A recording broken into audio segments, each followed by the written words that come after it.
Hi friends, নতুন এটা ভিডিঅ'লৈ স্বাগতম। আজিৰ ভিডিঅ'টো এইটো ঘৰৰ বিষয়ে আলোচনা কৰিম। এইটো ঘৰৰ স্কুৱেৰ ফুট হৈছে 600 স্কুৱেৰ ফুট হয়।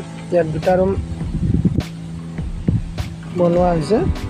চাই লওক ৰুম দুটা কেনেকুৱা হৈছে। আৰু ঘৰটোত দুটা ৰুম আৰু দুখন বাৰাণ্ডা দিয়া হৈছে। আপোনালোকে ৰুমবোৰ চাই লওক কেনেকুৱা টাইপৰ কৰা হৈছে। ইয়াত কাঠৰ খিৰিকী, কাঠৰ দৰ্জা ফ্ৰেম আৰু ভেণ্টিলেশ্যনবোৰ কাঠৰ দিয়া গৈছে। কেনেকুৱা টাইপত প্লেনিং কৰা গৈছে আপোনাৰ ৰুমৰ ভিতৰলৈ লৈ যায় দেখুৱাই দিম, ভিডিঅ'টো চাই যাব। আৰু ঘৰটোৰ খৰচ গৈছে এতিয়ালৈ 3 লাখ টকা। আৰু পাকা মিস্ত্ৰী খৰচ গৈছে 48,000 টকা।